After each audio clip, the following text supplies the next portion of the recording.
It's Monday, it's 11:45 and we're live in Westminster.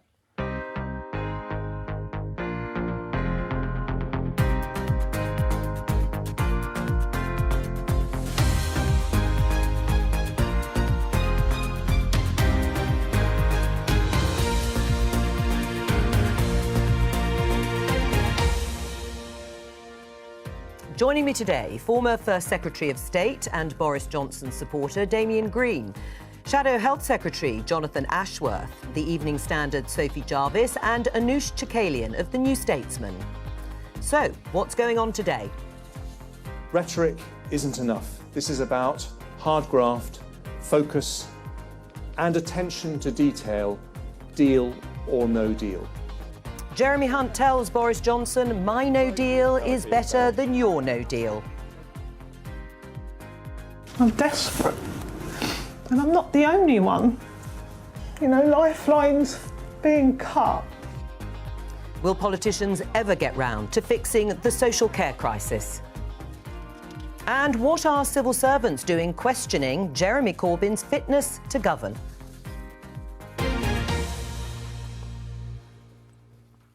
Let's start with the Conservative leadership contest and the competition, it seems, about delivering Brexit by October the 31st. Damian Green, who is more likely to deliver Brexit by Halloween? Boris Johnson. I think he's, having led the referendum campaign, the Leave campaign, then he is heart and soul committed to this. I think it's really important for the country, for trust in politics, that we get Brexit delivered by October 31st, which, as far as the public are concerned, the politicians have promised, and it seems to me overwhelmingly more likely that Boris will do this than anyone else. Jonathan? Well, I mean, who knows? I think it sounds to me that Boris Johnson will take us to a no-deal Brexit, which will be a disaster for our manufacturing base. It will be a disaster for our public services, particularly our National Health Service. And I'm absolutely astounded that the sort of liberal wing of the Tory party, that Damian is a sort of leading light of, is backing this very right-wing pro-austerity agenda. It's not a pro-austerity agenda at all. I mean, once we get Brexit out of the way, we can actually get back to all the other things that you and I might want to discuss, like sort of health and social care, other things that are in this programme. And having a successful Brexit is the precursor to doing that. Right, let's stick with the question, though, for the moment. Who do you think, Sophie, is more likely to deliver Brexit by the date of October the 31st? Well, I think up until today it was probably looking like Boris Johnson, but I have to say I think Hunt's come out pretty strong today. He's said that he's going to have a no-deal task force. He's cancelling August leave, which I'm sure all the MPs will love.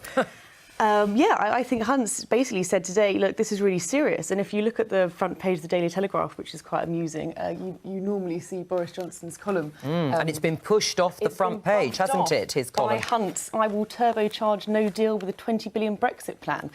So I can imagine Team Hunt's been giggling at themselves at that. And what about you, Anoosh? Who do you think is more likely to deliver it? Well, to be honest, I don't have faith in either of them to deliver it by October. I think they're both being quite disingenuous by saying that they will have no deal, you know, if we can't get a better, improved deal. How do they get that better, improved deal? There's no signal from the EU that they'll open the withdrawal agreement again. And these no-deal sort of promises that both Boris Johnson and Jeremy Hunt has been making today in his speech, how are they going to get them through a parliament that is majority against no deal? Well, let's have a listen to Jeremy Hunt. He's been making a speech today, toughening up his line on precisely this issue on Brexit. Here he is. As Prime Minister, I'll make a judgment on the 30th of September as to whether there is a realistic chance of a new deal being agreed that can pass through the House of Commons. If my judgment is that there is no deal to be done, I will immediately cease all discussions with the European Union and focus the whole country's mission on no-deal preparations. Hunt supporter and Tory MP Greg Hands joins us now. Listening to that, Greg, presumably you think Jeremy Hunt is more likely to deliver Brexit by October the 31st. How on earth can he complete negotiations in 3 weeks, ending on the 30th of September? Well, we all know the negotiations have been taking place for some years now, and I think all of the issues are on the table. But most importantly, Jeremy Hunt is the man with a plan to both deliver a negotiated solution, which we all want. But today he's outlining in his plan how a no-deal Brexit would work. Because I think to be credible in the negotiations, you have to show that you're ready for a no-deal Brexit. That's what today's plan is all about. Right. Damien, obviously, Greg thinks that Jeremy Hunt is most likely to deliver Brexit, and he has a plan, and the details are there. We've now got the dates for when the end of the negotiations will be. Well, I think the point that saying you're going to end negotiations on September the 30th is, how should I put this as politely as possible, ambitious. And Jeremy's real problem is that he's never been able to state he won't take the deadline of October the 31st seriously. And without that deadline, you are extremely unlikely to be taken seriously by the European Union. So I think that's always been the weakness of his position. And the problem is that if you extend that deadline, as he's always said he's prepared to do, you make a second referendum more likely, therefore you end up making a second Scottish referendum more likely. And so that could have disastrous consequences. No, sorry, that isn't right. What he has said is he will make a judgment on the 30th of September whether the negotiations are leading to a deal. He's not said he would stop negotiating. Jeremy's plan is absolutely clear, a clear chronology between when he takes over as Prime Minister in July all the way through to the 31st of October. So on the 30th of September, he's not saying he'll stop negotiating. He will say, look, this is not leading anywhere, therefore we're going to have to go for the no-deal Brexit. But the most important thing here is that Jeremy is the person who will open the door in Brussels, that nobody, either in Brussels or in London, believes that Boris Johnson will do. That it's Jeremy Hunt who is the person best placed to get a better deal, which we all want. We're all hoping that none of this no-deal preparation will be needed, but you have to be serious about it, but you also have to have a plan for serious negotiations getting a better deal from Brussels. I think there's two problems with that. The first of all, there's not a shred of evidence that Jeremy can open doors in Brussels that Boris what can't. Is Boris Johnson's reputation like in Brussels? And compare their records as far as they know what Boris has said over the years, and so they know he's going to be a tough negotiator. That's what they'll respect. Also, all the history of every European negotiation ever is that it's no, no, no, no, and yes at the last minute. So to say a month before the deadline, I'm going to decide whether these negotiations are a success or not, flies in the face of the history of all EU negotiations, not just the Brexit negotiations. So this doesn't seem to me to be a very credible idea. But Greg, when can Jeremy Hunt actually guarantee that the UK will leave the EU? If, as you say, the negotiations continue till 30th of September, and he doesn't feel, for example, that we have quite finished those negotiations, he would extend it to when? Christmas? Next year? No, he's saying then, OK, then if the negotiation if there's no prospect of getting a deal by the 30th of September, then we will be going all out for activating those no-deal preparations, which, by the way, he sure, set but what out... if he thinks there is a deal in the offing, makes a decision? Well, when would the UK come out? Would it be by the end of the year? Can he guarantee that? Or would he let it extend to next year? OK, there isn't a guarantee, but that is a sensible course, which Damien will well know. It's sensible to say, look, if you are in the middle of negotiation, and Jeremy Hunt's judgment, the Cabinet's judgment, will already have been that there is a prospect of getting a deal, then of course it'd be mad to simply say on the 31st of October, setting up some kind of artificial thing at that point to say we will definitely leave. If there's a prospect of a deal, then we owe it to the British people, we owe it to all those businesses, we owe it to the farmers, we owe it to the fishing community. And by the way, there's a good package there announced by Jeremy Hunt today of financial help and a no-deal Brexit for farmers and fishermen. And that is a key part of it. So it's a question of judgment and a question of not throwing everything away with an artificial deadline of the 31st of October. Right. Can you just clarify for us that Jeremy Hunt will end negotiations on the 30th of September if he doesn't feel that there is an agreement in the offing? He will end negotiations then? If Jeremy Hunt and his Cabinet believe that to be the case, then yes, that is the position. Right. I'm sorry.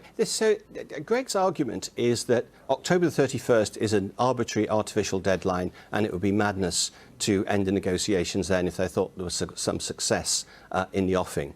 But he's quite happy with an arbitrary and artificial deadline of September the 30th. You can't hold both those positions at once. Right. Well, let's move... Well, no. Sorry, Greg, let's move on, because you've said, and Jeremy Hunt has pledged £20 billion on subsidising farmers and fishermen in the event of no deal. Won't that be proof to those groups of people particularly that no deal would be a massive hit to the economy?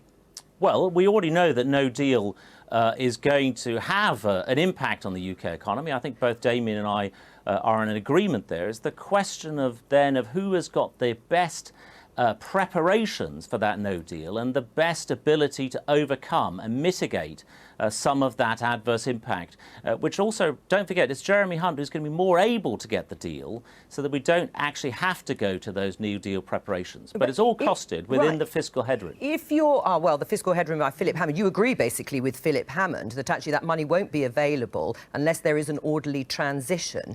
Otherwise, it will all have to be spent on no deal. But Damien Green, if you're a true Brexiteer, you think no deal brings opportunities, don't you? It's not all doom and gloom. Well, nothing is ever all doom and gloom. It brings risks, it brings opportunities. Certainly, I mean, Boris has made the point in the past that we may well need to make attempts to help farmers and growers and fishermen very clearly in the event of a no deal. And clearly there will be some sectors of the economy affected more than others. But the key is to have the clear intention of preparing for no deal so that the other side of the negotiations know that that's a possibility. Will that work? Will this really focus minds now in the EU? Will they take this no deal preparation and talk more seriously than they did with Theresa May? I really doubt it, because that was sort of Theresa May's idea, to try and threaten the EU and her own MPs into voting through her deal with the prospect or the threat of a no deal. It's almost like Boris Johnson and Jeremy Hunt are trying to do the same thing. I think an interesting angle on this is if you look at Jeremy Hunt's track record as Foreign Secretary and you look at Boris Johnson. I mean, the civil servants and the bureaucrats in the Foreign Office, they hated Boris Johnson. They really didn't like him. And the person that's the Prime Minister that's going to go and get the deal has got to get on with bureaucrats, has got to get on with civil servants. So, Damien, do you not think, looking at this in a sort of purely neutral way, do you not think that Hunt would be better at getting a deal because he does get on with those types of people slightly more? I mean, we know Boris does not get on with civil servants and bureaucrats and paper pushers. I don't, partly because I had my own experience at the heart of government, is that getting on with civil servants is not necessarily the precursor to having a successful negotiation on Britain's behalf. Theresa is an extremely punctilious Prime Minister, has always got on very well with officials, and sadly, her negotiations didn't work. So I just think the basic premise that saying, my officials like me, therefore I will be successful, is sadly not actually the way forward necessarily. The problem for the Boris Johnson campaign today, as I see it, as someone who's worked on Labour leadership campaigns, some successful, some not so successful. We won't go over those just now. Is that, Boris Johnson presents himself as this sort of great force of personality who will get everything through, but he's so sort of slapdash in his approach. And Jeremy Hunt, whether you agree with him or you don't, I obviously don't agree with him, but I can see he's put forward a detailed programme here, a detailed strategy, and he's put the Boris Johnson campaign on the back foot. And that's because we all know Boris Johnson hasn't really thought through how he's going to deliver Brexit. I think having all the details of your negotiation laid out in public before you start the negotiation is not often a brilliant way to do a negotiation. Right, both of the contenders are saying that no deal could become a reality. I think it'll be a disaster, absolute disaster. So is your Shadow Chancellor, John McDonnell, right when he says Labour must move now on its Brexit policy? Yes. Right. What should it say? Well, we should say we'll have a public vote. Yeah, we said that already on any agreed deal. We need to block no deal, and I would vote for Remain. I mean, so I agree with John McDonnell. Right. So you want Labour now. Also, you're going to add your name and voice to the list of people saying that Labour will back Remain in any referendum. Well, I've already said that on umpteen occasions publicly, and Jeremy Corbyn is quite rightly leading the consultation across our party. Well, the consultation's been going on for 3 years. You roll your eyes, yeah, but it's democracy. We're a democratic party, and he's consulting the trade union movement. He's consulting our members of Parliament. He's consulting our party members. I know that from my own constituency, Labour Party members want us to take a more Remain position, and I agree with them. Right. Len McCluskey says, don't panic. It's worked well up until now. Is it right? Is he right? No, I agree with Len McCluskey. Of course we shouldn't panic. Panic is never a good thing in politics, but having a calm, considered discussion is something to be celebrated, and that's what we're doing. Right. Just very briefly, before we let Greg Hands go, if he's still there, on business, Greg, Jeremy Hunt said yesterday it would be with a heavy heart that some businesses might go bust in the event of no deal, but that would be a price worth paying to get Brexit done. Is that really credible, that the Party of Business is prepared to see companies go to the wall as a direct consequence of government policy? Well, certainly nobody wants to see that happen. No, but he's And prepared Jeremy to see it happen. Jeremy Hunt has been clear that a no-deal Brexit would be very much the last resort. But to make sure that you avoid a no-deal Brexit, you have to have a coherent plan for the negotiations. And it's Jeremy Hunt, I think, who is much better placed to get that better deal with Brussels in the first place to avoid no deal. Greg Hands, thank you. We have Alison Holt here, the BBC Social Affairs correspondent. Alison, you spent almost a year filming with Somerset County Council for the Panorama programme, Crisis in Care. Welcome. What did you find? A system under massive pressure. We tried to follow decisions all the way through, so we looked at the cuts to the adult social care system that were being made and tried to look at the consequences of those for the people who needed care. And I think it's fair to say that generally speaking, the pain of those decisions isn't seen because it is by its nature behind closed doors. And what we were able to do over time was see the difficulties, the very real difficulties that families were facing. So a lot of the families, all of the families that we followed, were trying to do their best. They were caring for people in difficult circumstances, whether it was dementia or an adult with long-term disabilities, a working age adult. But they needed help, and they weren't getting the level of help they needed. Well, let's have a look at an excerpt from one of the films you made, which viewers can see in full on BBC iPlayer. I think we've got some really difficult decisions and discussions ahead of us. We have a plan coming together. I think there'll be some difficult decisions. And we're trying to sort it from our end, but there's still lots of things that the government need to do to help us. There's some things where they could really ease our pain. Can you lift your arm up for me? They're not up there. That's it, well done. And this has a toll on me. We're not going anywhere, we're staying here, we're going to get showered. Mentally and physically. Will you take me, please? I'm helping you, come on. No, you're strangling me. My emotions of Stratfield House closing, anger, disappointment that we're not getting that support, closing the places down, it's just not on. Damien, watching that, why is social care not front and centre of the Boris Johnson leadership campaign? Well, I think it's because Brexit is front and centre of our political debate.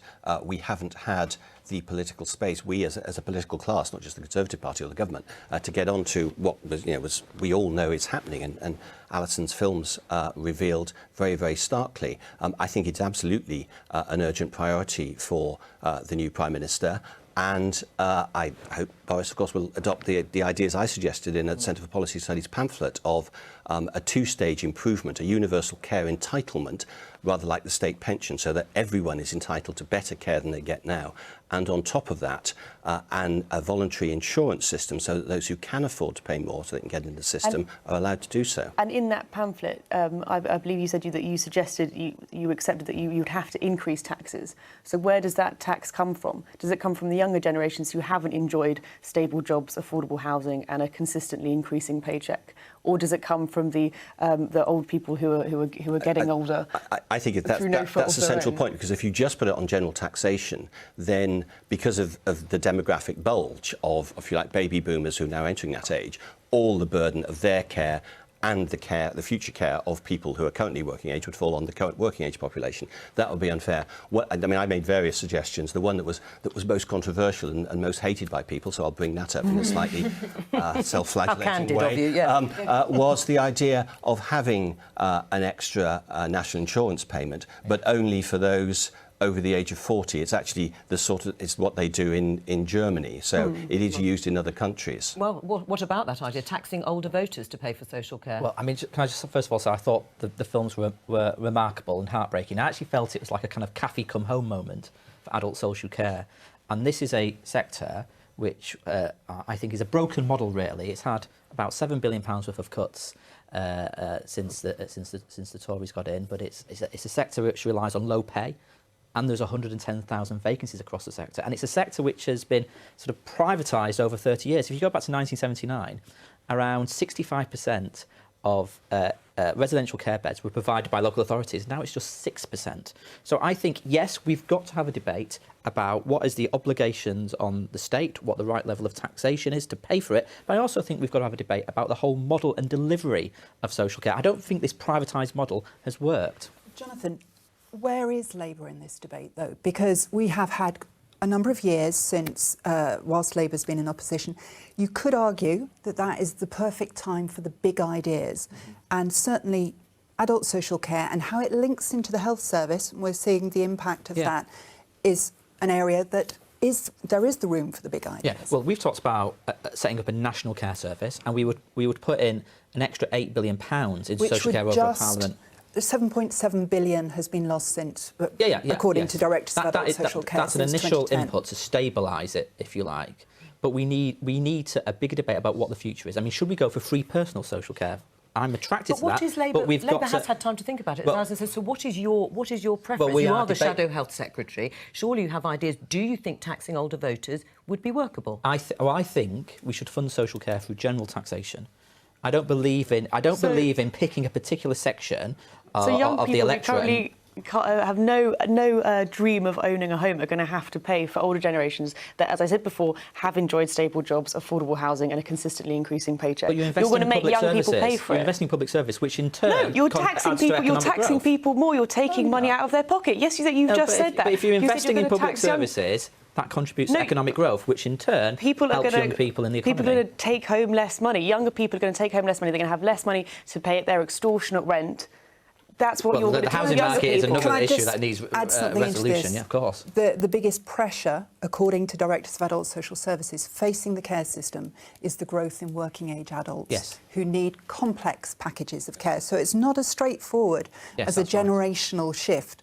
Damien, can I ask you, what's been the reaction of your colleagues to your paper? Because it seems to me there has not been a lot of talking going on about what you've suggested.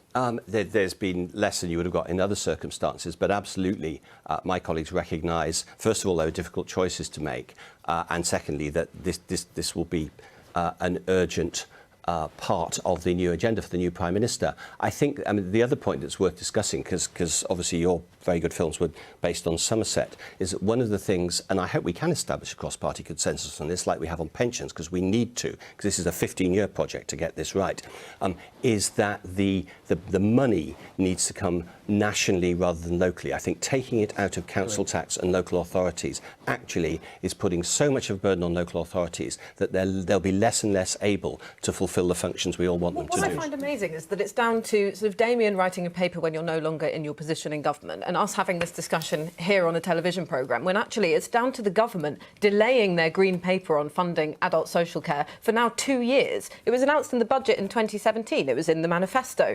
and now it's summer 2019 and it still hasn't come out. It was due to come out in summer 2017. So it's all very good saying this should be the priority of the next Prime Minister, but it clearly isn't, is it? Well, it hasn't been because of Brexit. It was actually due to come out in summer 2018, and I know that because I made the pledge when I was Would you put a time Secretary of limit State. on when this has to be sorted out? If it was a Boris Johnson premiership, everyone's talking about dates and deadlines for leaving the EU. What about a date and a deadline to sort this issue out?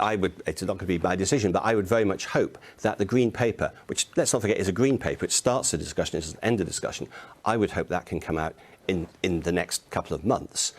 So that we can actually start a discussion on the basis of what is a weighty tome, so that we can all look at the facts and figures. But I think the most important way to make progress is actually to establish a political consensus. It's never felt more difficult than it has now, but that's absolutely vital. Otherwise, if this becomes a party political football, we will not solve it. But just on that point, though, I mean, I worked in government as an advisor at the time of the pensions settlement. We didn't need some sort of cross-party sort of forum or commission to agree that. The Labour government got up. I appreciate the Tory party shifted in their position and the Labour government shifted on some of those things and some of their positions as well. I accept that. But there wasn't a sort of, cross-party committee or commission. I'm not saying a commission necessarily. What I'm saying is that if a government introduces something, then the next government has to implement it. That's what happened with auto-enrolment of pensions. Yes, it was an idea that came out under the Blair government, implemented by the coalition government. That's the sort of thing I want to see. John Ashworth, will you work with the Boris Johnson government on this issue? issue if he becomes Prime Minister? Well, I'm always happy to work with anyone on these issues, yes. But, I mean, you know, forgive my scepticism about whether Boris Johnson is prepared to deliver the levels of investment that I believe are needed to have a proper, well-functioning adult social care system. Alison Holt, thank you very much. We're going to talk about something else. In fact, we're going to talk about the front page in Saturday's Times. This was a story regarding Jeremy Corbyn and the civil service. Len McCluskey, the General Secretary of Unite, was asked about it yesterday. The front page said, Corbyn too frail to be Prime Minister, fears civil service. Concerned Labour leader propped up by advisers. Len McCluskey said this was fake news. Is it fake news, John? Of course it is. It's absolutely appalling. I mean, Jeremy Corbyn is fit as a butcher's dog, as far as I can tell. I'm not a doctor, even though I'm the Labour Party Shadow Health Secretary, but he seems perfectly fine for me. Like, I do a lot of running. I run marathons. I know you do. As I go on about all the time, and Jeremy runs, and we've even sort of talked about our kind of running kind of techniques and shared tips and things like that. So you're saying the story was made up, that civil servants didn't say these things and the Times journalists got it wrong? No, I'm not saying that civil servants haven't said it, and I think it's absolutely outrageous that civil servants have said it. But as far as I can tell, Jeremy Corbyn is perfectly fit and he's getting on with the job. Do you not think it came from the McDonnell camp, potentially? Or camps within the Labour Party, because they're not Corbyn's biggest fan at the moment? And most of these sources were Labour Party sources rather than civil service. What did you make of the story? Yeah, what's so interesting is that these kind of rumours from, perhaps you'd say, Jeremy Corbyn's opponents have been swirling for a while, but it's the fact that these civil servants have given anonymous quotes about them that's made it into a bigger story. What's most interesting is the Labour leadership's reaction to the story. They've come out all guns blazing because they want to knock this kind of thing on the head. I mean, I think there's this feeling that there's an institutional bias against the idea of Jeremy Corbyn being Prime Minister. And if we're looking at an election soon, which we most likely are, then they want to stop these kind of stories being briefed all the time. Right, well, what do you make then of Len McCluskey and Jonathan Ashworth saying this is fake news, rather Trumpian in their sort of dismissal of it? I didn't mean to be Trumpian. Yeah, well, attacks on the press, I mean, are never healthy for the trust that the public has in our sort of national debate and in our politicians as well as journalists. But I do think this particular story is quite outrageous because civil servants are supposed to be impartial. Yes, and that's the point I'm making. I'm not attacking the newspaper. No. Of course, if a civil servant says that to a newspaper, they're going to run it. Even Douglas Carswell's on the side of Corbyn. Right, Douglas Carswell, obviously being a former Tory MP, former UKIP MP. We can show his tweet. It beggars belief that civil servants briefed this. Mark Sedwell, the Cabinet Secretary, did you have a conversation with these Times journalists about this? We need to know. Well, I think there is a meeting going on, or Mark Sedwell is certainly going to look into it, as you would expect on the back of a story like this. The civil service, it seems, from that article, Jonathan Ashworth, doesn't think he has had, Jeremy Corbyn, the proper scrutiny because of the Tory leadership race and Brexit. Do you accept that?